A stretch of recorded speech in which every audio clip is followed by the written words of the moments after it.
Hello there, ladies and gentlemen. Ambrose Blowfield back here again from the Sales Mastery Company. And today I'm going to share with you one of my favorite topics in sales.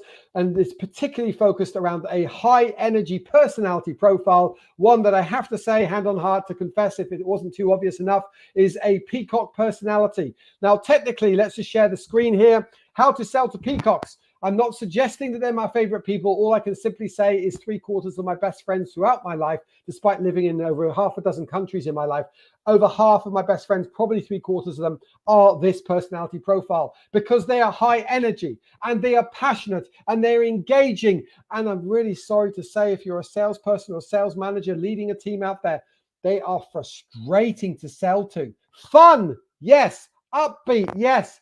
But frustrating. Goodness me, you don't want to sell to me. It's frustrating. Now, obviously, in the course of 18 years of running the Sales Mastery Company, where our customers have grown from being small businesses, one-person companies, to being medium-sized businesses, typically where our customers are, although we have a sales academy for small to medium, if you like. The reality here is I've had to become more results-driven. So something to accept in our personality is typically 60%. Pretty much all of the research suggests that 60% of your personality was hardwired there at birth. So if I'd met you at kindergarten, you would have been a certain way. And yes, I was loud and chatty at kindergarten. And not that I went to too many of those nursery schools, but certainly at primary school, I was often singled out for talking too much in class. Now I'm paid to. Okay, the next comment I'll make is 40% of our personality evolves over time. It's important to understand that.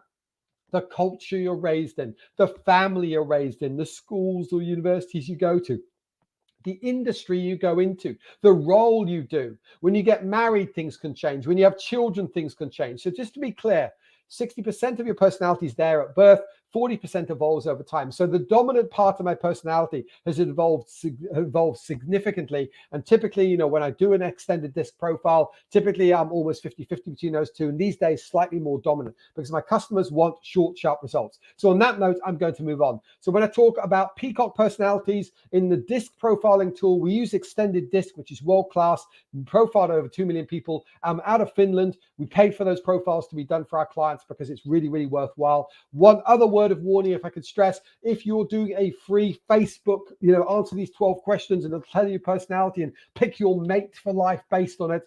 Just to be clear, statistically, when somebody is doing a free test, they are testing your conscious profile, which is how you think you should be or how you want to be, but it may not be the same as how you actually are. What extended disc does is it talks about your natural style and your unconscious profile, separates that from your conscious profile. And in about 25 to 30% of people, their conscious profile, the deliberate one they want to be, is different to their natural style. So there's a big risk of filling out that and deciding to have a partner for life based on a basic survey where 30% of the time it's wrong. Very, very scary. So one word of warning around that. Today, I'm just talking about people whose natural or actual profile is a peacock or an influence profile. So again, page 2, if you've downloaded the workbook, you should already have access to this. If you've been interacting with us on social media, we probably gave you access to it. But if not, simply flick an email through to admin@salesmasterycompany.com and just request the workbook for how to sell to peacocks. And one of my team's going to get that across to you. For those of you who are used to personality profiling, hopefully this will enhance the skills you've already got. If you're new to it, then please spend some time learning this stuff. It's like a secret language. For me, sitting on a plane as I used to do, 100 nights or more a year for almost a decade prior to COVID sort of locking us down and not allowing me to fly as much.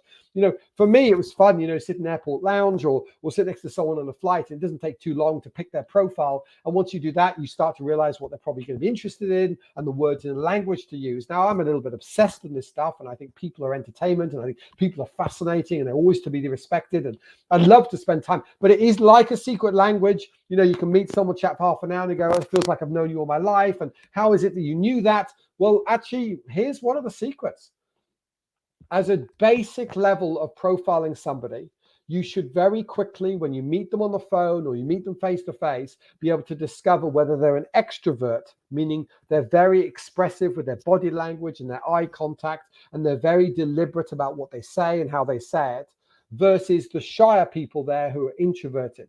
And again, to be clear, there's no good or bad along this line. Just people, some people are louder and more expressive or extroverted, and some people are a bit shy and introverted with their thoughts and their feelings and their action and their eye contact and even their tonality of the way they speak. That one's super easy to fit. Now, it doesn't necessarily tell us their profile, but it tells us they're probably one of those two, D or I, dominant or influence, or they're probably S or C, steady or compliance-based.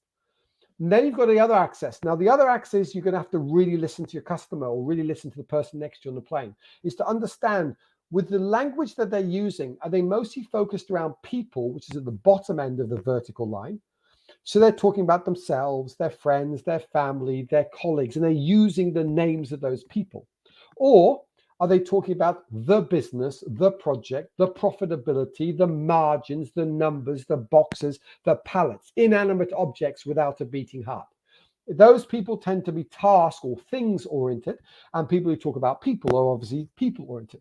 And therefore, if you meet somebody for the first time or for the 15th time and you tune into these two things, you'll start to realize whether someone is very expressive or extroverted or introverted, and whether they talk more about things or more about people. On that basis alone, you should be able to with about a 90% accuracy, be able to analyze and pick up who people are. Now, as I said before, 40% of our personality changes over time. So don't assume that once you say this is what this person is, that that's them fixed for life.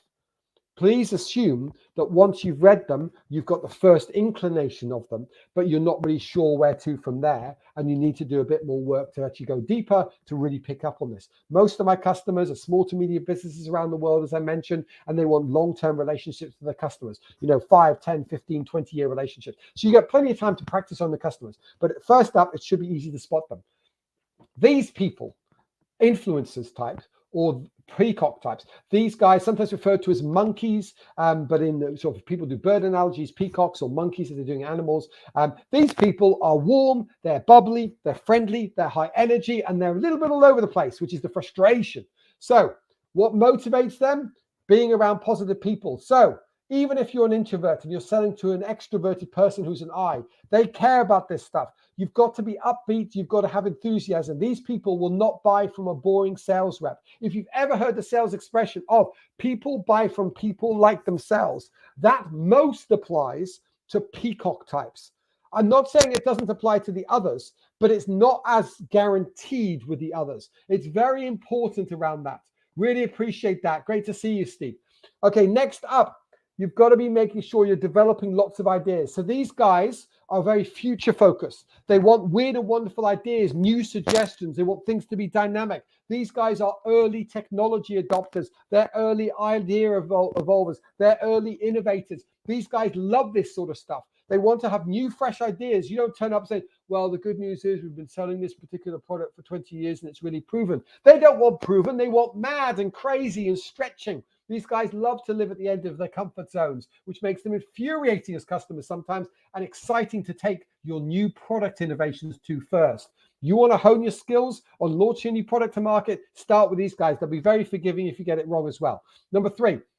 They want freedom to make their own choices and they want lots of variety. So if they see you 12 times a year as an account manager, they want each time to be different. Take them a chocolate bar the first time, coffee the second time, whiskey the third time. Not suggesting you have to bribe people with drinks. I'm simply saying mix it up a bit. Change the format of the meeting with them. They need variety. They need freedom, which means sometimes they want to lead the team meeting. If you've got a team member who's an I profile, they want to have a turn and the spotlight plays. Number 4. These guys can be very, very impatient, especially if you're too technical for them. They don't want that stuff. It's boring for them. Now, that doesn't mean we can cut corners, be non-compliant or unsafe. So what you would need to do if you needed to explain something that's very sincere and very important is you'd look them in the eye and you'd say, David, I know this next bit is a little bit boring, but as you and I both know, we can't get on with the fun of this relationship when we're working together moving forward unless we dot the I's and cross the T's. So how about I just have your concentration for 5 minutes. Let's just get this bit done now. I know it's a little bit boring.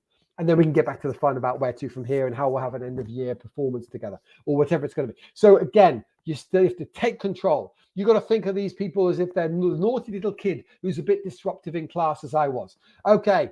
handling eyes or handling peacocks. So these guys, as I said before, they want to know the different team names of different members of your team. They don't want to know that you're the only person. They want to know who is your manager, who's your inside salesperson supporting you, who are they going to talk to in operations, who's the nice friendly person in accounts, even if they're not nice or friendly. They want to know the people they're going to associate with. And they also want to introduce you to members of their team. So be prepared to do a bit of a site walk around or a team walk around to meet other people. And they would recognize if you met somebody and said, Jane, pleased to meet you. Claire, great to meet you. Daisy, good to meet you. John, good to meet. They would like that about you. And the next time you speak to them, you say, how's Daisy and Claire and John? They would love that about you as an account manager long term. People really matter to them. So therefore, people have got to be seen to matter to you.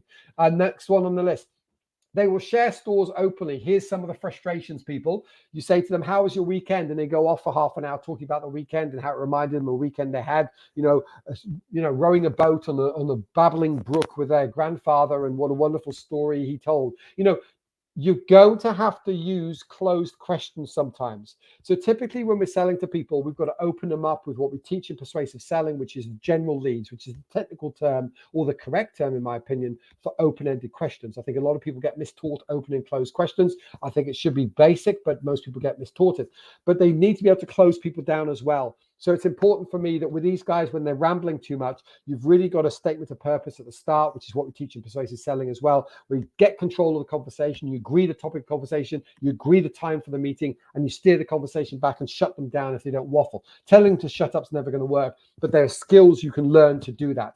Okay, next up, number 3 on that list. These guys need lots of attention, lots of approval, lots of high fives, and lots of praise. So these guys are going to want, just like a naughty child, they're going to want lots of your attention. They want attention from their managers, from their friends, from their family. They're high energy givers, but they need to be filled up. I would comment also with the pandemic and global lockdowns, they had the biggest impact on peacocks, on friendly people, because they get energy from other people and they were cut off from lots and lots of people. Not to say there aren't mental health issues across all the personality profiles, but typically this is the profile that suffers first and suffers longest. Next up, poor time managers. Here lies another frustration. These guys, remember, they want variety, they want freedom. Off to the next new thing. Oh, look at that. New supplier with a new product that's unproven. Yeah, I'll have a look at that. Give them a go. Very distracted people. So make sure that you're really tight on a decision-making process. So once you've agreed you're going to go ahead with it, ask this person, who do I need to talk to for the paperwork? Because this person doesn't want to do paperwork. They hate report writing, report doing. They probably want to give it to somebody else and get somebody else to do it. Not because they're lazy, but because it's just boring. And they want to go on and have another conversation with another fun person. So you're going to have to get over the whole big delays often between them verbally giving you the yes, eyeball to eyeball, and then just not processing the paperwork. So you've got to get a backup person or you won't fully sell to them. You get lots of verbal yeses without the purchase order. Very important we do that. They are super easily distracted, even middle of your conversation. So that's where you might use your strong body language. You clap your hands together when you're face to face. You say, right, let me just turn my phone off. You got that? And look across the table at the phone that they're already scrolling through. You just glance at that for a moment and they go, oh, I'm sorry, I suppose I better turn off my phone as well. Yes, absolutely. Look, thank you so much for that. It's going to be a lot more fun if we do that. So the whole point is you're going to have to control them and manage them in a respectful way. Remember, our job is to respect everybody we meet in society and certainly all of our customers. So from that perspective, we have to respectfully manage them with all their naughtiness and naughty ideals. Very, very important. Now, as I mentioned to you today, this is something that can be learned. Hopefully today was a good introduction. And for those of you who already understand this stuff, it was a good refresher about some of the frustrations with these eye profiles.